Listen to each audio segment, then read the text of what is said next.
सुदामा जी महाराज को लोग दरिद्र कहते हैं, लेकिन सुदामा जी दरिद्र नहीं हैं। सुबह भोजन किया तो शाम की व्यवस्था नहीं है। बरसात के समय छत से पानी टपकता है, रहने के लिए अच्छा मकान नहीं, पहनने के लिए वस्त्र नहीं, फटा हुआ टला हुआ वस्त्र धारण करते हैं। लेकिन फिर भी सुदामा जी दरिद्र नहीं है। जिनके भीतर संतोष रूपी धन हो वो कभी दरिद्र नहीं हो सकता। सुदामा जी भले ही धन के अभाव उनके घर में था, लेकिन मन में संतोष था, भगवान की भक्ति थी। ऐसे सुदामा जी महाराज। छोटे छोटे बच्चे भूख के कारण रोते हैं, तड़पते हैं। मैया सुशीला आग जलाती है, बर्तन चढ़ा देती है, पत्थर डाल देती है और बच्चों को कहती है आलू उबल रहा है, थोड़ा सा इंतजार करो। बच्चे रोते रोते सो जाते हैं। ये दयनीय अवस्था इनके यहाँ है। लेकिन फिर भी सुदामा जी ने कभी भगवान को ये नहीं कहा कि प्रभु आपने हमको कुछ नहीं दिया। अगर हम लोग होते और इतना गरीबी में जीना पड़ता तो भगवान को कोसते रहते, हमें ही इतना दुख क्यों दिया, भगवान को डांटते कोसते। लेकिन सुदामा जी महाराज कभी भगवान से कोई शिकायत नहीं किया। भगवान ने जैसे रखा उसी परिस्थिति में सुदामा जी रहे। एक दिन द्वारिकाधीश भगवान कृष्ण ने विचार किया, मेरा मित्र सुदामा इतने गरीबी में जी रहे हैं और मेरे पास में इतना ऐश्वर्य है, मैं कब काम आऊंगा। देखिए सच्चा मित्रता वही है, अगर आपके मित्र दुख में हैं और आप सुख में हैं तो उस समय अपने मित्र का जो दुख है उसको भी अगर आप बांटते हैं तो आप सच्चे दोस्त हैं।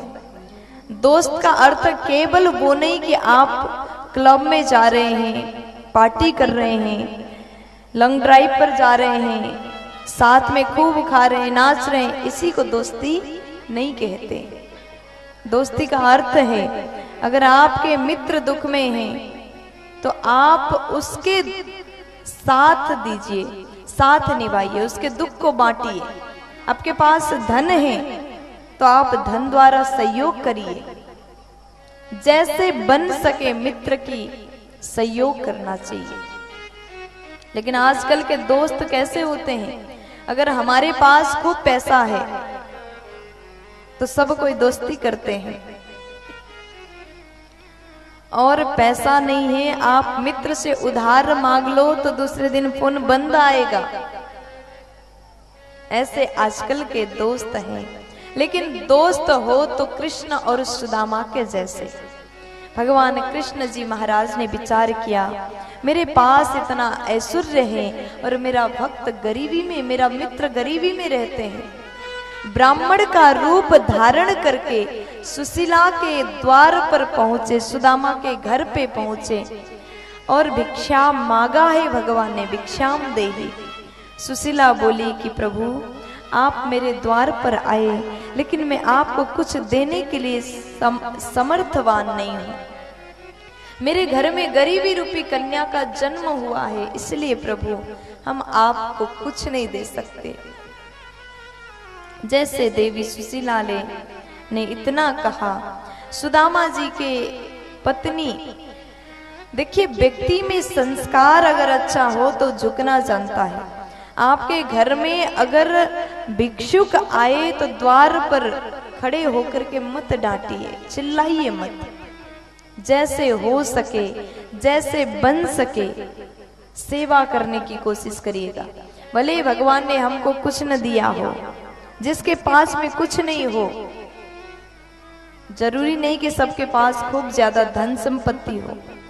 अगर आपके पास धन है तो दे दो, नहीं है आप गरीब हैं, भगवान ने इतना सामर्थ्य आपको नहीं दिया तो केवल बाणी द्वारा सम्मान किया जा सकता है। कभी आप दूसरों के लिए कुछ नहीं कर सकते हैं, लेकिन भगवान ने हम सबको ये मीठी बाणी उपहार दिया है। ये बाणी द्वारा सबका सम्मान तो कर ही सकते हैं। प्यार से बोलो। तो आज सुदामा जी महाराज की पत्नी सुशीला देवी भगवान को कहती, प्रभु मेरे घर में कुछ नहीं है, बस बाणी से सम्मान किया।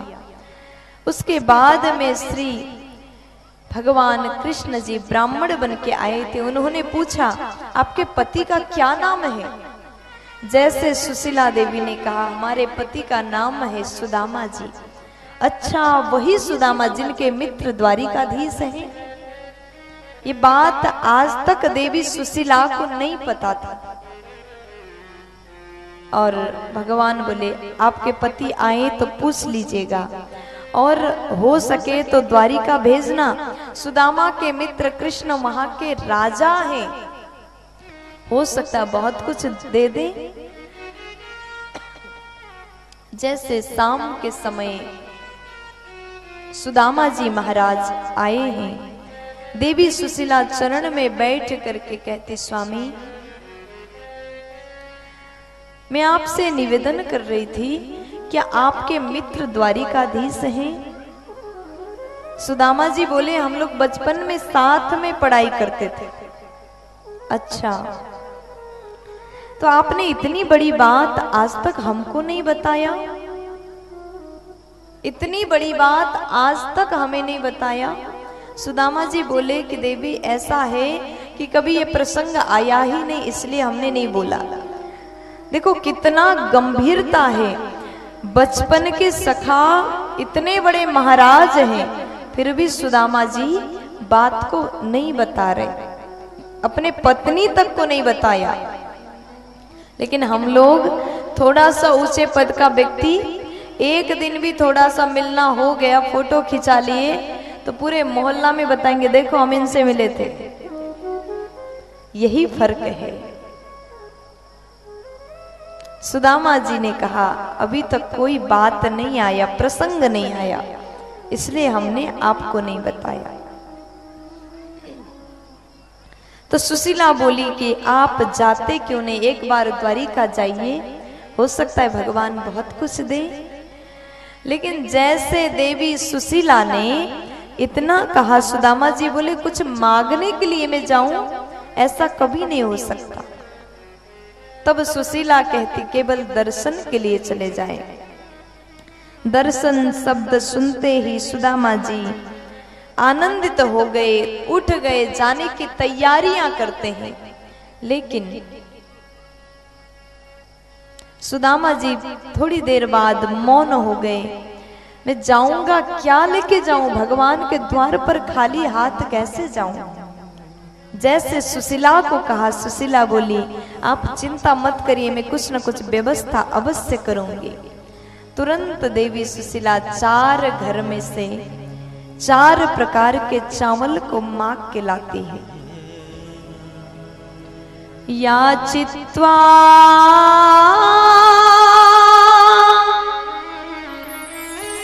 चतुरो मुष्टि विप्रान पृथुकतंडुलान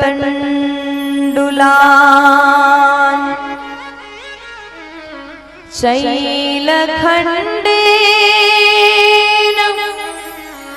तान बद्ध्वा भर्त्रे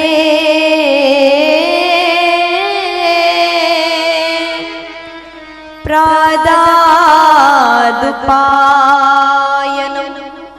4 घर में से 4 प्रकार के चावल को मांग के लाई, और उसको बांधने के लिए अच्छा वस्त्र भी नहीं था। चैल खंडेन तान बद्ध्वा, फटा हुआ टला हुआ वस्त्र में बांध करके देवी सुशीला ने दिया। सुदामा जी चावल के पोटली को लेकर के घर से निकले हैं।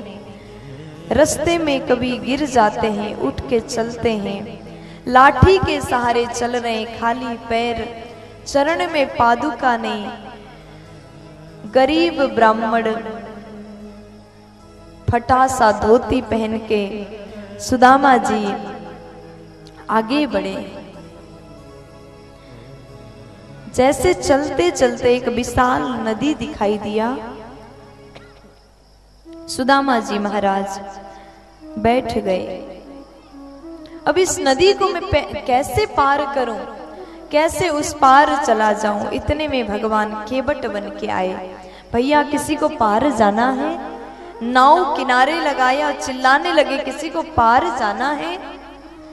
इतने में सुदामा जी दौड़ के गए, भैया हमको पार करा दीजिए ना। तो जैसे नाव में सुदामा जी बैठे, भगवान नौका चला रहे हैं। जैसे बीच में पहुंचे, भगवान बोले तैयारी करिए। सुदामा जी कहते कौन सी तैयारी? भगवान बोले कि हम आपको पार करा रहे हैं, फ्री में थोड़ी कराएंगे, दक्षिणा तो देना पड़ेगा। सुदामा जी बोले एक काम करिए, हमको जहां से आपने उठाए थे वहीं वापस छोड़ दीजिए, क्योंकि हमारे पास देने के लिए कुछ भी नहीं है। भगवान बोले कुछ भी नहीं, कुछ तो होगा। तब आज सुदामा जी बोले केवल गरीबी है, गरीबी के अलावा कुछ भी नहीं है मेरे पास। भगवान ने उसी समय संकल्प लेकर के गरीबी को हरण किया। अब भगवान कृष्ण वहां से चले जाते हैं। सुदामा जी आगे बढ़े तो रात के समय पेड़ के नीचे सुदामा जी विश्राम करते हैं। नींद लग गई और भगवान सुदामा जी को लेने के लिए गरुड़ जी को पहुंचाते हैं। देखो अगर हम भगवान के लिए एक कदम आगे बढ़ते हैं तो भगवान हमारे लिए 60 पग चलने को तैयार हो जाते हैं। भगवान कहते हैं जो तू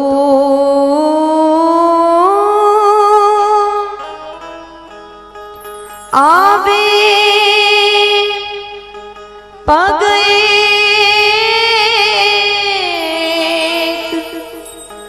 मैं आऊं पग 60,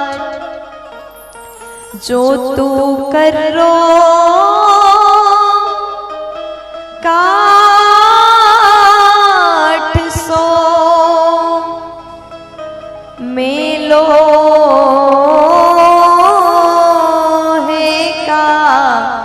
लाट। अगर तुम मेरे लिए एक पग चलने को तैयार हो तो मैं तुम्हारे लिए 60 कदम चलने को तैयार हो जाऊंगा। लेकिन तुम अपने आप को काठ समान कठोर बनाते हो तो हम भी कम नहीं, लोहे के लाठ बन जाएंगे। इसलिए भगवान के सामने अकड़ मत दिखाइए। अगर आपको झुकना आता है तो उनको उठाना आता है। अगर हम अकड़ में चलते हैं तो भगवान हमारी ओर एक बार भी मुड़ के नहीं देखेंगे। आज गरुड़ जी को पहुंचाया। गरुड़ जी महाराज रातों रात सुदामा जी को द्वारिकापुरी में ले जाकर के सुला देते हैं।